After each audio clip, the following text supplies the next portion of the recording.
मन की शादी रिंकी नाम की लड़की से होती है, जो बहुत ही संस्कारी और सुंदर थी। कांची अपनी बहू का बहुत प्यार से गृह प्रवेश करवाती है। कुछ देर बाद कांची दोनों को बैठाकर अंगूठी ढूंढने की रस्म करवाते हुए बोलती है। बहू और अंशु, तुम दोनों को ये रस्म करनी है। इस बारात में मैं एक अंगूठी डालूंगी और उसे घुमा दूंगी। तुम दोनों में से जो इस अंगूठी को जल्दी ढूंढेगा वही उस पर हमेशा के लिए राज करेगा। तो देखते हैं तुम दोनों में से कौन एक दूसरे पर राज करेगा। शुरू करो। जी माँ जी। ये बोलकर उसकी सास एक परात में अंगूठी डालकर घुमा देती है, जिसके बाद वो दोनों अपने एक एक हाथ से अंगूठी को ढूंढने लगते हैं। रिंकी को अंगूठी मिल जाती है। इसी बीच अंशु उसका हाथ पकड़ लेता है। शर्म के मारे लाल होकर रिंकी उस रिंग को छोड़ देती है और अंशु उस रिंग को निकालकर जोर से खुश होकर बोलता है, माँ मुझे अंगूठी मिल गई। अब रिंकी पर तो मैं ही राज करूँगा। अच्छा जी, आपने चीटिंग की है। अच्छा, जरा बताना कैसे चीटिंग करी है मैंने। वो आपने मेरा। हाँ बोलो क्या मैंने। कुछ नहीं। अरे अब तो मेरा अंशु ही बहू पर राज करेगा। तुम दोनों को कुछ खाना है या आराम करोगे? नहीं माँ जी, आराम ही करेंगे। अच्छा बेटा, सब समझती हूँ मैं। चलो जाओ आराम कर लो। माँ आप भी ना। ये बोलकर अंशु रिंकी को अपने कमरे में ले जाता है, जहाँ वो उसके करीब आकर प्यार से बोलता है, रिंकी, आज जब तुम लहंगा पहनकर मेरी तरफ धीरे धीरे आ रही थी ना, तब मेरे दिल की धड़कनें भी धीरे धीरे तेज हो रही थी। सच कहूँ तो आज तुम बहुत ज्यादा सुंदर लग रही हो, इतनी कि एक बार भी मेरी नजर तुम पर से नहीं हट रही। ऐसे नजरें नीचे करके क्यों खड़ी हो? यहाँ मुझे मेरी आंखों में देखो। मेरी आंखों में तुम्हारे लिए सिर्फ प्यार ही प्यार है। मुझे शर्म आती है। इस शर्म को छोड़ दो, तुम्हारा पति ही तो हूँ मैं। ये बोलकर अंशु उसे अपनी तरफ खींचता है और लाइट्स को ऑफ कर देता है, जिसके बाद दोनों उस रात को खूबसूरत बनाते हैं। ऐसे ही अगले दिन दोनों जागते हैं। रिंकी उठकर जा ही रही होती है कि अंशु उसका हाथ पकड़कर उसे रोक लेता है और बोलता है, जान, मुझे ऐसे अकेला करके कहाँ जा रही हो? यहीं रहो ना मेरे पास। अंशु जी देखिए ना, 6 बज गए हैं, मैं लेट हो गई हूँ, जाने दीजिए मुझे। माँ जी क्या सोचेंगी कि उनकी नई बहू कल से कमरे से बाहर ही नहीं निकली है। लेट हो जाएंगे, आप भी उठ जाइए ना। तो सोचने दो उन्हें, माँ कोई बच्ची थोड़ी है, वो जानती ही होंगी। और वैसे भी शादी की थकान ज्यादा होती है, तुम फिक्र मत करो, कुछ नहीं कहेंगी वो। अंशु जी आप भी ना। अंशु उसका हाथ पकड़कर उसे अपनी तरफ खींचता ही है कि कांची आवाज देती है और डरकर वो दूर हो जाती है, जिसके बाद वो बोलती है, देखिए मैंने कहा था ना कि माँ जी मुझे बुला लेंगी, अब वो मुझे आवाजें दे रही है।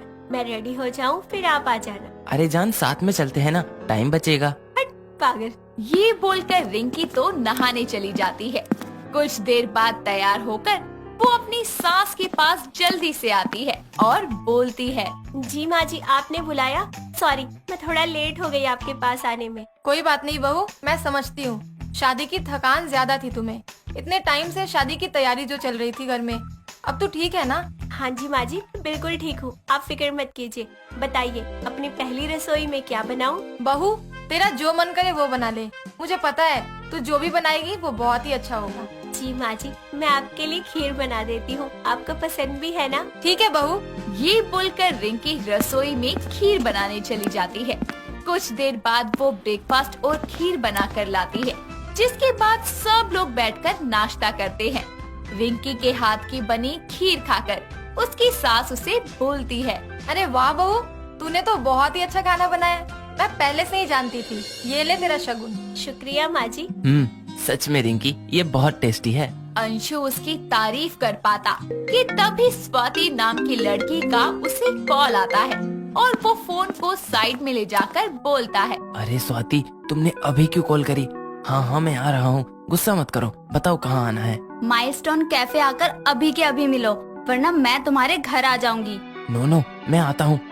मैं जा रहा हूँ, मुझे बहुत लेट हो गया है ऑफिस के लिए। ठीक है बेटा, ध्यान से जाना। अरे अंशु जी आपका टिफिन। कोई बात नहीं, आज बाहर से खा लूंगा। ये बोलकर अंशु वहाँ से अपनी कार में बैठकर उस कैफे में जाता है, जहाँ स्वाति मुंह बनाकर बैठी होती है।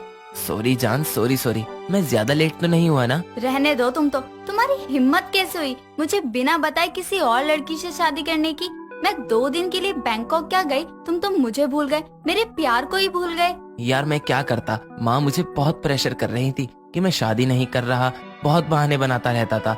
रिश्ता तो माँ ने पहले ही देख लिया था, उसी से माँ ने शादी करवा दी। माँ ने मुझे कसम दी थी। अच्छा, ये तो भूलो ही मत तुम कि मैं तुम्हारी रग रग से वाकिफ हूँ, सब जानती हूँ। तुमने कहीं अपनी बीवी के साथ फर्स्ट नाइट तो नहीं मना ली ना? नहीं बेबी, ये क्या बात कर रही हो तुम? तुम्हारे अलावा किसी को सोच भी नहीं सकता। छूना तो बहुत दूर की बात है। मैं तुम्हारा हूँ और तुम मेरी हो। अच्छा, ऐसी बात है तो मुझे अपने साथ कहीं बाहर लेकर चलो। I want my honeymoon with you. Really baby? Oh, I am so excited जान। तुम बताओ कब चलना है, मैं टिकट्स बुक करता हूँ। ओके, सो हम मुंबई चलेंगे, वो भी नेक्स्ट वीक। घर वालों को बोल दूंगा कि मुझे किसी काम से 4-5 दिन के लिए बाहर जाना है। ठीक है जान, आई एम सो एक्साइटेड। हम बहुत मजे करेंगे वहाँ जाकर। मैं तुम्हारे साथ रहूंगी, टेस्टी टेस्टी चीजें खाएंगे और सेल्फीज भी लेंगे। ओके, अब मैं ऑफिस के लिए निकलता हूँ। गुस्सा तो नहीं होना तुम? नहीं हूँ। I love you. I love you too जान। अंशु ये बोलकर ऑफिस चला जाता है और शाम को वो ऑफिस से घर आता है और अपनी टाई को ढीली करके बोलता है, रिंकी मैं आ गया, जरा 1 गिलास पानी लेकर आओ। जी ये लीजिए पानी। काफी थक गए होंगे ना आप? हाँ, काम बहुत ज्यादा था आज। अच्छा माँ को बुलाओ, मुझे कुछ बात करनी है आप दोनों से। अंशु की बात सुनकर रिंकी अपनी सास को बुलाती है, जिसके बाद अंशु बोलता है, माँ मुझे काम के सिलसिले में 4-5 दिन के लिए बाहर मुंबई जाना पड़ेगा। बेटा अभी तो तेरी शादी हुई है, बहू को छोड़कर जाएगा? उसे टाइम दे। माँ काम है, जाना तो पड़ेगा। हाँ तो ऐसा कर कि तू बहू को भी मुंबई घुमा कर ले आ अपने साथ। और वो कहते हैं ना, शादी के बाद तो सब जाते हैं ना। हनीमून पर? हाँ, तू बहू को लेकर वहीं चला जा हनीमून पर। अरे माँ, वहाँ मैं काम देखूंगा या रिंकी को संभालूंगा? ऐसे तो मैं किसी पर ध्यान नहीं दे पाऊंगा। अरे बेटा, तू रूम में छोड़ दियो बहू को, वो तेरा इंतजार कर लेगी थोड़ी देर। बाद में तो फिर तू आ ही जाएगा काम करके। मना मत कर, बहू का भी तो मन होगा ना तेरे साथ जाने का। क्यों बहू? हाँ माँ जी, पर उनका काम भी तो है। तो बस अंशु, तू बहू को ले जाएगा, समझा? जाना कब है वैसे? कल जाना है माँ। ठीक है बेटा, बहू तू जाकर पैकिंग कर ले। जी माँ जी। ओफो, ये रिंकी को भी ले जाना पड़ेगा। मैं कैसे हैंडल करूँगा दोनों को? स्वाति तो बहुत नाराज हो जाएगी। दोनों अपने रूम में आ जाते हैं और खुशी से रिंकी उसे हक कर लेती है, लेकिन मूड खराब होने की वजह से वो रूम से बाहर चला जाता है, जिसके बाद रिंकी सैड होकर बोलती है, ये एकदम से अंशु जी को क्या हो गया? यार स्वाति, फोन क्यों नहीं उठा रही हो तुम? मुझे तुमसे बात करनी है। उठा लिया। अरे स्वाति जान, कहाँ थी तुम? मुझे तुमसे बात करनी है। बोलो ना, क्या हुआ? एक छोटी सी गड़बड़ हो गई है। वो कल तुम मेरे साथ एयरपोर्ट तक नहीं बल्कि मुंबई तक साथ नहीं जा पाओगी, हमें अलग अलग आना पड़ेगा। क्यों? वो यार, माँ ने मेरे साथ जबरदस्ती उस रिंकी को ले जाने के लिए कह दिया है। पर तुम फिक्र मत करो, हनीमून तुम्हारे साथ ही मनाऊंगा। मैं तुम्हारे साथ रहूंगा, तुम्हें वहाँ बस जाना अकेले होगा। क्या है अंशु, मेरा इतना मन है तुम्हारे साथ रहने का, लेकिन इसमें भी तुम्हारी पत्नी बीच में आ गई। अच्छा ठीक है, जाएंगे कैसे, कुछ सोचा है? उसकी टेंशन तुम मत लो, आई विल हैंडल दिस। ये बोलकर अंशु कॉल कट कर देता है। अगले दिन दोनों कांची का आशीर्वाद लेकर निकल जाते हैं और एयरपोर्ट से कुछ देर बाद मुंबई पहुंच जाते हैं। अंशु रिंकी को लेकर उसी होटल में ठहरता है जहां उसने पहले से ही स्वाति के लिए हनीमून स्वीट बुक किया था। उसी फ्लाइट में स्वाति भी आई थी और उसी होटल में आकर वो अपने कमरे में रुकती है और रिंकी को एक अलग रूम में अंशु रखता है और उससे बहाना बनाते हुए बोलता है, रिंकी तुम यहीं रहो, मेरी मीटिंग शुरू होने वाली है तो 2-4 घंटे में मैं वापस आ जाऊंगा, तुम ख्याल रखना। ठीक है, मैं आपका वेट कर रही। बाय। अंशु ये बोलकर निकल जाता है और उसके रूम से नेक्स्ट 6th रूम में ही अंशु और स्वाति का हनीमून स्वीट होता है, जहां वो अंदर जाकर फुल मूड में होता है और स्वाति उसे देखकर बहुत खुश होती है और उसे गले लगाकर बोलती है, फाइनली तुम आ ही गए। पता है कब से वेट कर रही हो तुम्हारा। आई नो जान, बट अब आ गया ना, सो डोंट वरी। ये बोलकर अंशु उसकी कमर पकड़कर उसे अपनी ओर खींचता है, जिसके बाद वो उसे किस कर लेता है। उसे अपनी बाहों में उठाकर वो बेड पर ले जाता है और वो रूम की सारी कैंडल्स को बुझा देता है और फिर दोनों एक दूसरे के बहुत क्लोज आते हैं।